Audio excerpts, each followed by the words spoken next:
Hello and welcome to our weekly Integral Love Relationship Web Jam. My name is Martin Utschig and I'm the author of Integral Relationships, a Manual for Men, and my new book, Sex, Purpose, Love, Couples in Integral Relationships Creating a Better World. In today's Web Jam, we will explore 4 different dimensions to identify a compatible partner for sharing our transcendental purpose. And that's a continuation of our previous web jams. We had 2 web jams on purpose already. So when I looked into shared purpose and developed the initial ideas, I also realized that there is something called stage of maturity of expression. I learned that from Bill Plotkin's work. There is something we call altitude, so that's wrong in that slide here, where it says span, we call that altitude, then depth and calling for the expression of our transcendental purpose. And I put a few couples in there, most of them you're probably going to recognize. So just a few examples, couples who share what I call their transcendental purpose. And the purpose of our Integral Love Relationship Web Jams is to further the integral love relationship vision, couples with a shared purpose who also share intimacy, passion, and commitment at the level of all 7 chakras in all 4 quadrants by balancing and harmonizing their feminine and masculine polarities. So I want to recap real quickly from our previous web jams. We have 2 purposes. One is our biological purpose. One is our transcendental purpose. And our biological purpose is to eat, to survive, to reproduce, and to seek quality of life. And so when people ask themselves, what is my purpose? What is my life all about? This is one part of our purpose.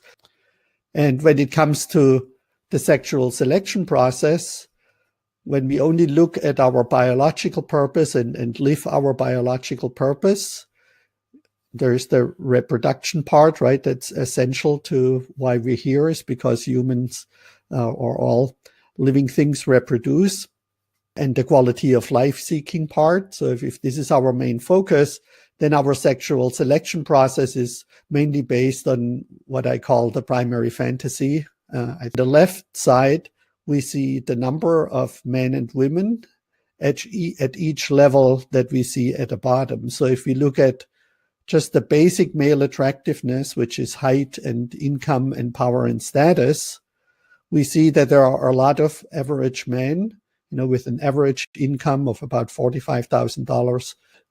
Then there is, of course, very few men who have incomes, at least in the United States, of $150,000 or more. Then the green line we see is the relative female attractiveness in the eye of males. And there are a lot of sexually attractive women, which we see at the bump in the right side, where it says Miss 100%. And in the modern and postmodern world, we very often have women who their primary fantasy is to find a man with status, power, and wealth. So if you're 5'5" and you want to attract a woman who's wants a man who's 6 foot tall, then you need to make about $200,000 more a year to compensate for your shortness. And then when we awaken to our transcendental purpose, which is a collective term for spirit's purpose, unique purpose, higher God's purpose, real true purpose, soul's purpose, evolutionary purpose, authentic purpose, or universe's purpose, beyond, it transcends our biological purpose and thus also transcends our primary fantasy.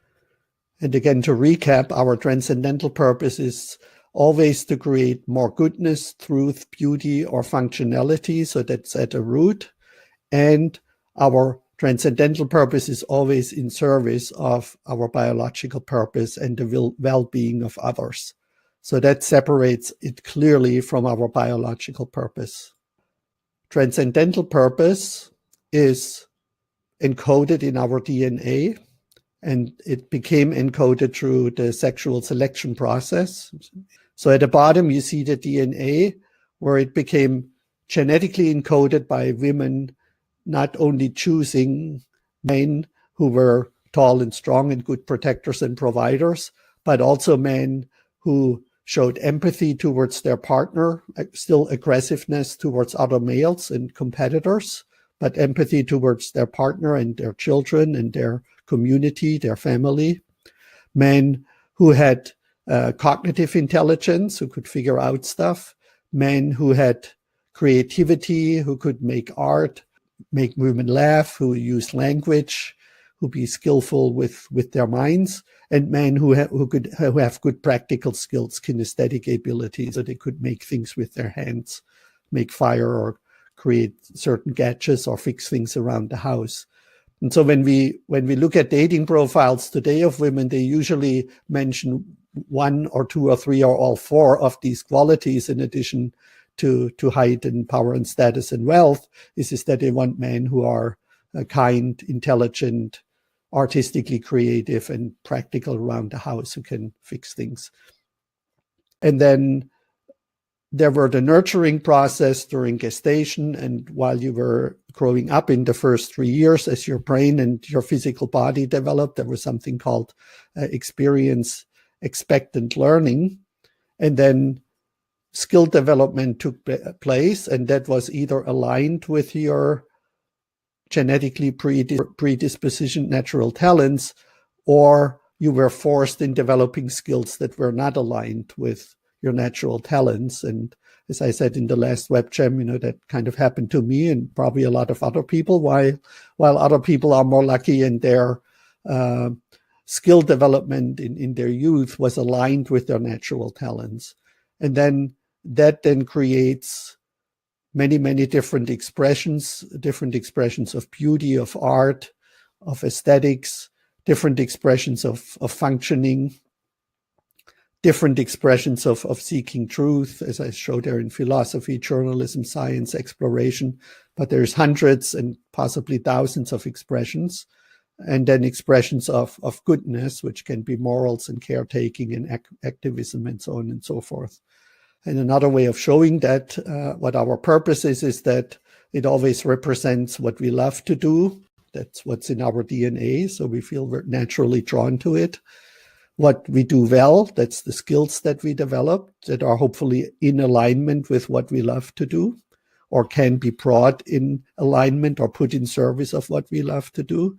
Then on the right side, what the world needs. So that's the moral check, right? That we're not pursuing something that doesn't create more goodness, truth, beauty, functionality in the world. So we need to make this verification that it is something the world needs and that it is in support of our biological purpose. And then at the bottom, what the world will pay for, that has to do with providing value. So if living our transcendental purpose provides a value, then the world will pay us for it. Unless we're really, really on the edge of evolution and there are just not enough people to directly pay us for our transcendental purpose, then we have to find ways of bringing it down to people. There is a difference between spiritual awakening and awakening to our transcendental purpose. Spiritual awakening can be in support of awakening to our transcendental purpose, but not necessarily so. And we can awaken to our transcendental purpose without having a deeper spiritual awakening. And so we had talked about these 4 transcendental purpose discovery methods: autobiographical, absent, ego transcending, and ego affirming. And then that led us to shared transcendental purpose in the domestic sphere and public sphere. The best outcome is always produced when it has the highest level of intelligence, creativity, empathy, and practical skills, or nobody has basically maximum capacities in any of these 4 areas. We usually have strengths in 1 or 2 of these areas.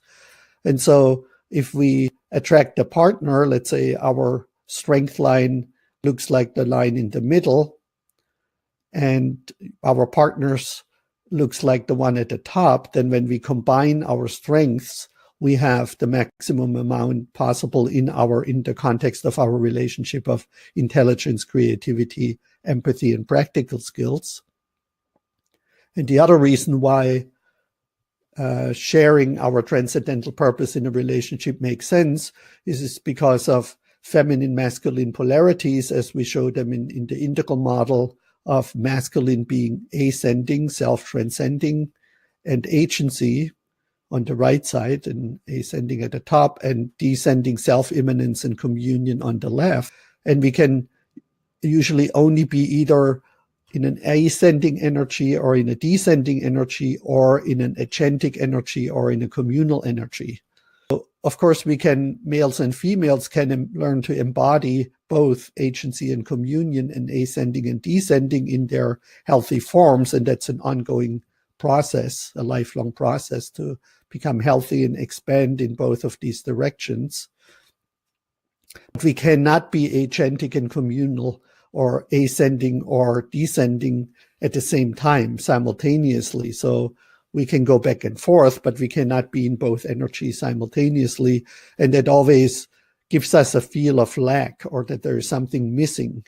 And so when we share our transcendental purpose with a partner who can occupy the healthy polarities, ascending, descending, agency, and communion, then we can balance and harmonize with our partner. That if I facilitate a workshop, for example, I can either have my focus on an individual participant or possibly a small group, or I can have my focus on the whole group, but I cannot do both simultaneously. I have to go back and forth between the two, and that is very exhausting and always feels like I'm neglecting the other part or the individual. So if I'm facilitating with a partner, then we can trade these energies. So when I would feel my partner, focuses on an individual participant or a small group, I can hold the energy for the whole room and vice versa.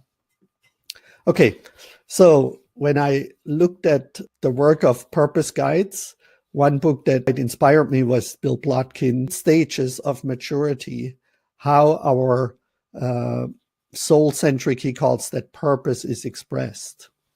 And so it dawned on me that it is very helpful that when we attract a partner from our transcendental purpose, it is helpful to understand in what stage of expression you are at this moment and your partner or potential partner is.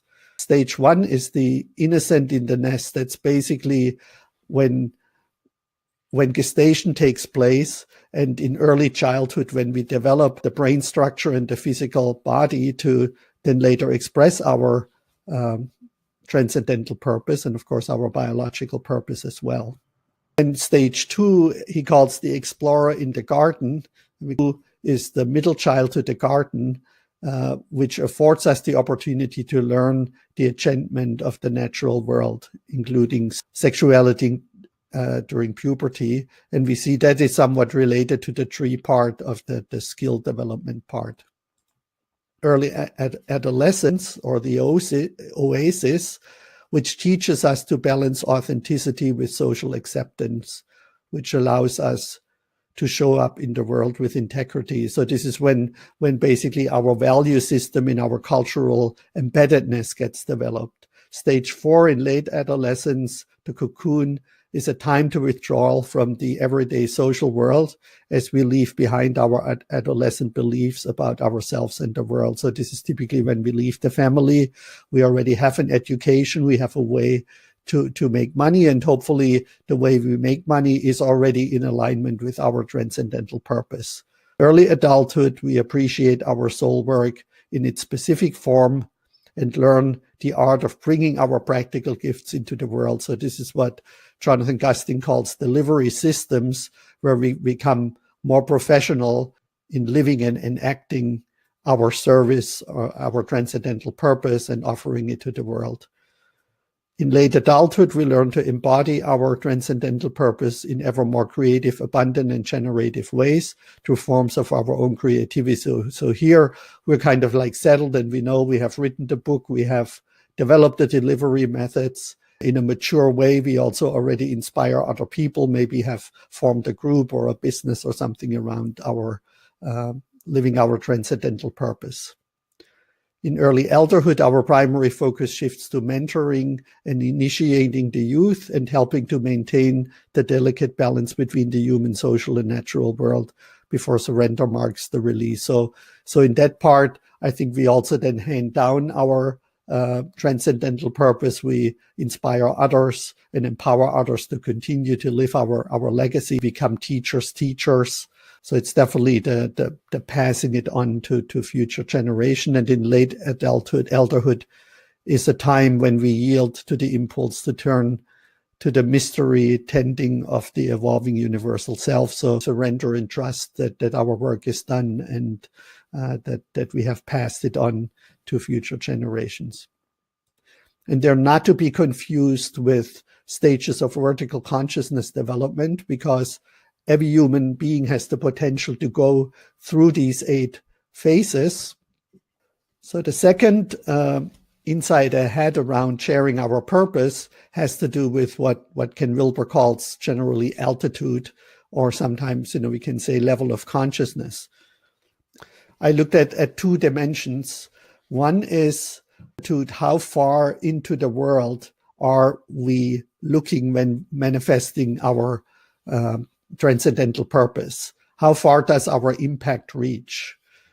And that can be of close friends, family, maybe our local community, do local community projects, something like that, being on the board of directors of a local company, or being involved in government, or whatever it may be. If we have a little bit higher altitude, maybe it reaches out to our county, maybe it goes statewide, right? We're a statewide activist, political activist, changing something on a county or state level. Or if we go even higher, maybe it affects everybody in your country, or on your continent, or the whole world. And that's where I put these little satellites, right? So with modern technology, we can look around the world and get an idea. So depending on our altitude, and of course also what our purpose is and how we use social media and things like that, or our webcam platform that I'm using, we can reach people all around the world, and other people may have a smaller focus. And again, if we attract a partner, it's a good idea that the partner has the same altitude as far as the impact that they want to have or can have on the world. So that it would be a mismatch if you work on a global level and your partner only wants to work on a local level. The other factor about altitude is how much of the past are you considering when enacting or living your transcendental purpose, and how much of the future do you consider? So some people are, very focused on just being in the now, which is, of course, from a spiritual perspective, a positive thing, but very often how they express their transcendental purpose doesn't consider much about changing what will happen in the future, which is, of course, based on our behavior in the now, and also considering learning from the past. And when I think about the future, I'm always also curious, how will the world look in 100, in 1,000, in 10,000, possibly 100,000 years? Like, for example, producing nuclear waste that will, last, of course, 10,000s of years, or how our governments now increase our debt that future generations have to pay off, and things like that. So which also has a little bit to do with our moral span, so to speak. When we enact our transcendental purpose, only consider the now, people around us who live now, and maybe a few weeks or a few months or a few years, or do we think very much into the future? And again, of course, a good idea to be with a partner who has the same altitude. Then the next thing I looked at was depth. At what level do we create more goodness, truth, beauty, or functioning? And as I wrote that part, I came across the teachings of Joanna Macy, who stratified enacting purpose in her work into 3 levels. the first level of depth for me is when we impact the physical world and behavior and things on the material level. Right, so this is when we're a physical therapist or a doctor, or we just want to change the behavior of people, or we want to make changes on the material, the physical, the biological level. Joanna Macy calls efforts at this level are actions to slow the damage to Earth and its beings. The second level of depth is impacting people's minds. So that's on an informational knowledge level, educational level, expanding basically knowledge and information of people. And Joanna Macy calls this to free ourselves and our planet from the damage being inflicted by the industrial growth society, which is basically a knowledge, information-based system. And so the idea here would be to inform people about the damage that, in Joanna Macy's case, that our industrial growth society is causing. The third level of impact goes again a level deeper into depth, and that's impacting the underlying meaning-making structures. So this would be in the case of industrial growth societies, understand history better. How did we get to this point? Why has capitalism and other political systems and ideologies, why and how have they emerged in the first place? And if you want to bring profound shift, we need to look at the underlying meaning-making structures and bring profound cognitive shift in our perception of reality. This is what Joanna Macy calls the third level. So this is where we would look at ideologies and in certain, nonviolence and deeper underlying system that create the second level and the first level. And then the fourth level is impacting direct or immediate experience. That would be awakening of bringing people fully into the present moment, into the now, basically beyond any belief systems or ideologies or mental concepts. And Joanna Macy has that kind of combined in her level 3, reminding us again that our world is a sacred whole worthy of adoration and service. And here again, we have the being service of others. This would also really allow us to develop deep compassion for all sentient beings and for planet Earth and for future generations by really deeply getting in touch with the sacredness of life and of being and of having this amazing experience right now, being alive in our body, being able to connect through this medium and looking at the natural world, looking outside the window, I'm seeing trees and clouds and the blue sky. And it's just like such an amazing experience. And to open up people to that deep experience of spiritual realization. And then at the fifth level, we would impact all the above levels. So that would be an integral approach, integrating all these other 4 levels in our teaching. And that's obviously what I try to do with my work and with my writing in my book. Finally, we come to what I call callings. And there I identified 3 levels. One is called to maintain something. So that would be stepping into the footsteps of a family tradition or a lineage or a work tradition or a political tradition, right? People who are in a way conservative, they want to maintain what exists.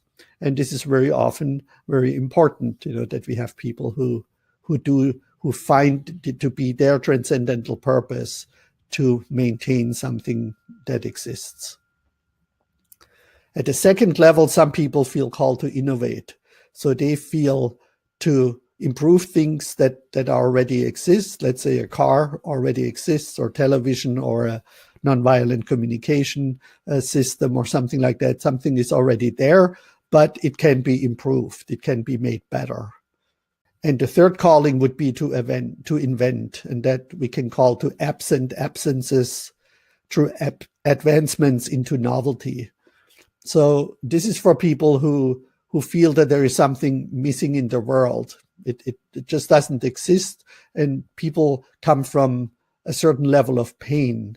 It just pains them that something is happening in certain ways, or not happen in certain ways, right? That not all people have food on the planet, or not all people can live in peace, or we're destroying our environment, or whatever it is, social injustice, and people look at all the existing methods to cure that ill, to absent that absence, but none of the methods that are available really address the problem, and they all of a sudden something emerges to them, something novel, something new. So again, coming back to the calling, it is of course important that when we attract a partner to share our transcendental purpose, that we share the calling at the same level, to maintain, to innovate, or to invent in whatever area we find our transcendental purpose to be. So I just show again this image about, let's say, our purpose is solving global warming and doing something. If we would analyze this image more deeply, and you can stop the video if you watch it on YouTube, you can see that there are many different expressions, and some of them are on the maintaining level, some of them are on the innovating, and some of them are on the advancing into novelty level. So as we said earlier, our capacity for empathy, for cognitive intelligence, for artistic creativity, for aesthetics, and for kinesthetic abilities, for practicality, for creating functioning systems, was embedded into our DNA and in our genes, and then in our cells, and thus in our whole body through the sexual selection process. And people have different capacities for empathy, intelligence, creativity, and kinesthetic abilities. And over time, about the last 2, 3, 400,000 years, ever since females and males became self-conscious, in my opinion, adopted from Ferdinand Fellman, through the exclusive pair bond and the way our sexuality developed differently from other mammals, is that humans over time created more goodness, which is represented by religion and moral philosophy. We developed ever more truths through science. We created ever more beauty through art, and we created functional, technical, and social and political, monetary systems. And all of these were initially, and still are, if they come from living our transcendental purpose, in support of our biological purpose, so that more children could survive and grow old enough to reproduce, and then see quality of life. And now, of course, humans are getting much older on average than they did 50, 100, 500, 10,000 years ago. That's because of systems of more goodness, truth, beauty, and functioning.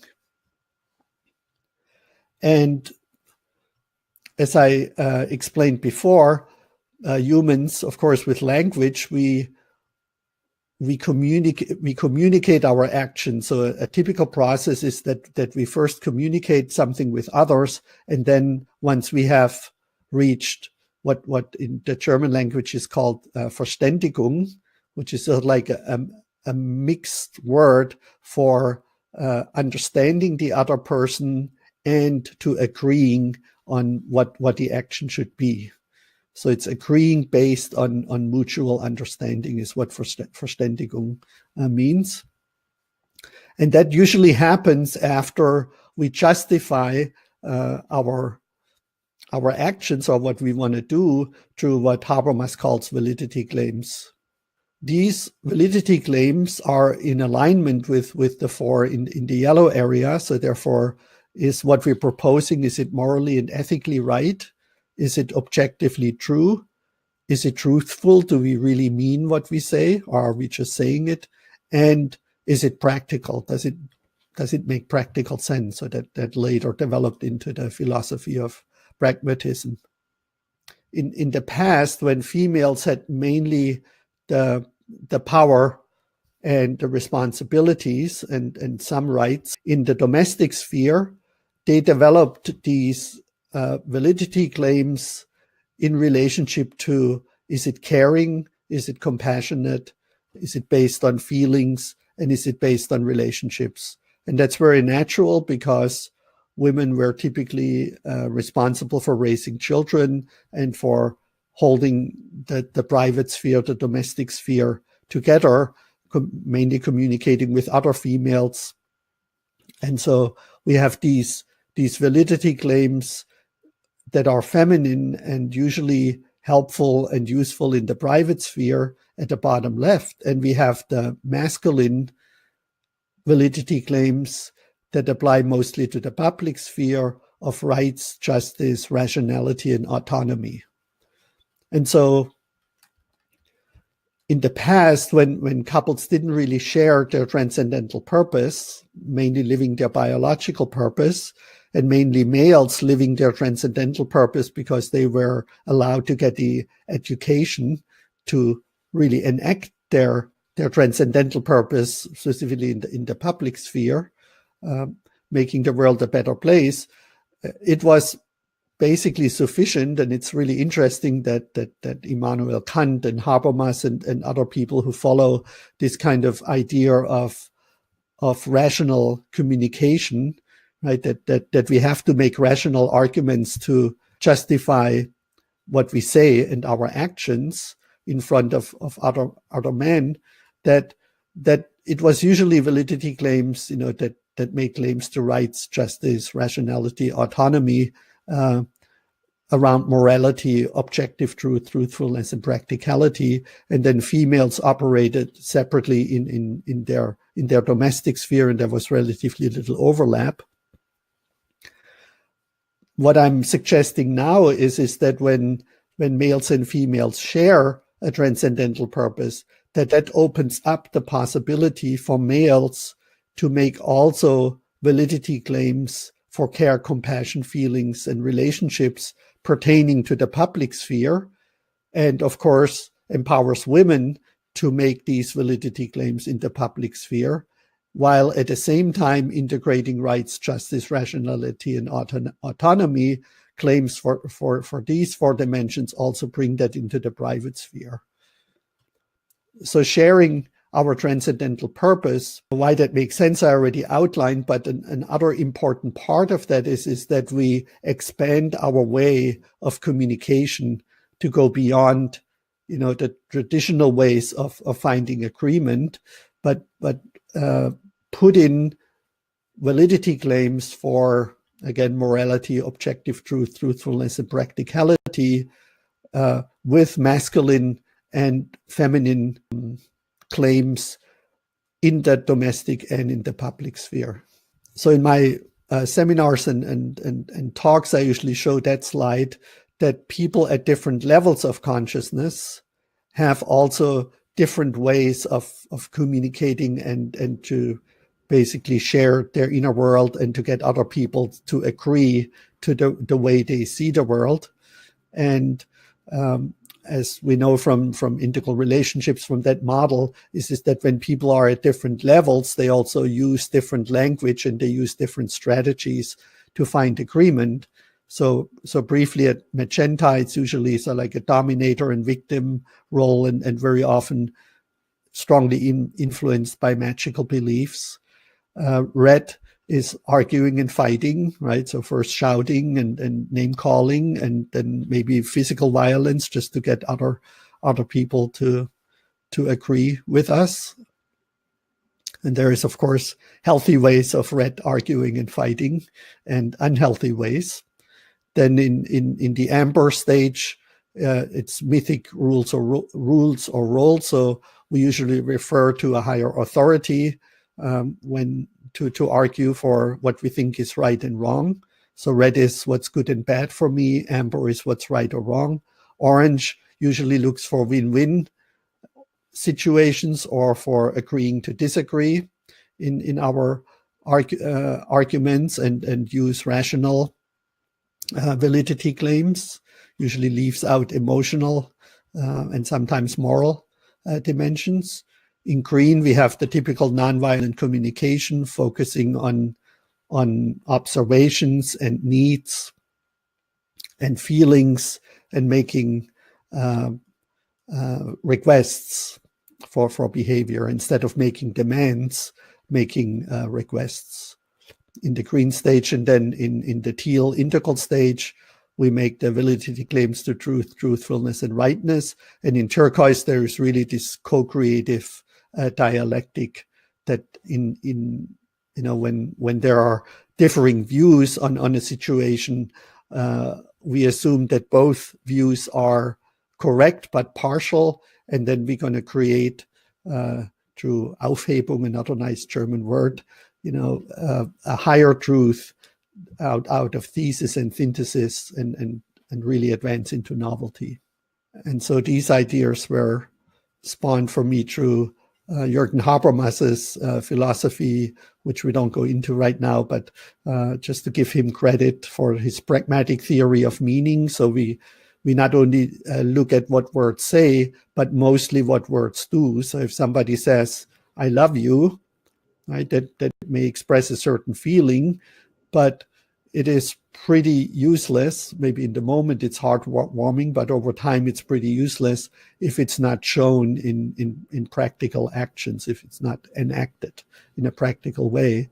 And so what love means, we can either talk about the theory, or we can talk about how it is enacted, which Habermas studied with Erich Fromm in the Frankfurt School. And Erich Fromm, of course, said love is not a feeling, it's an art, it's an action. So he wrote the book, The Art of Love. And that leads him to the theory of communicative rationality, which is, again, this idea of making validity claims, as I have shown in this slide here. So this is basically straight up Habermas with the addition of functionality. And then there is discourse ethics that, again, these validity claims have to be rooted in a certain level of rationality. And I think we need to add to the discourse ethics that it's also rooted in feminine qualities of care, compassion, relationship, and feelings. And then we can develop social theory, which is basically the bottom right quadrant, and political theory. So altitude, again, there were two dimensions to that. One is how far out does your transcendental purpose reach, your action. Let's say you want to focus on your community and you want to initiate that a new playground would be built, right? You would connect with local people in your community and maybe some family members, and maybe you have to go to the city council or something like that and get permits, and so your activism. And again, that can be helping the homeless in your community, improving education system, parks, whatever it would be in your local community. And so if that would attract someone who shares your purpose, it would be advisable that person also has a focus on your community. Or you want to go on a county level, right? So it would not be only one school or one playground, but you would want to look at the whole school system in your county, or certain legislation, or certain environmental efforts, improving the transportation system, whatever it be, since there are so many different purposes, literally thousands, transcendental purposes. The examples are pretty much endless. Maybe you would go on a state level. So that would be activities where you have to interact with people, maybe in state government or state legislators, or in statewide elections. Like here in California, we have propositions, not every, in Switzerland, right? There are elections where people can vote on specific issues. So that would be levels like the prison system, for example. I have a friend who's working on improving the prison system, so the state prison system and things like that. And then again, you can go on a country level. So that would be national laws, national politics, national guidelines, being member of the Sierra Club, just on being part of institutions or research institutions that collaborate with multiple universities, and connect with other people who work in your field on a national level. And then the same would then go, I think you get the idea of going maybe on your continent, and then on a worldwide level, engaging with people around the world who share your purpose. And the second aspect of that was, was about how far back in the past and how far into the future do we consider for enacting our transcendental purpose in the now. So again, if we want to establish playgrounds in our neighborhood, we might look back, what have people before us done, which kind of playgrounds worked, which ones were safe, which ones were attractive to children, which ones attracted other people who then misused the playgrounds, for example, and things like that. And then if you think into the future, how durable should it be? How long, is the land available for the playground?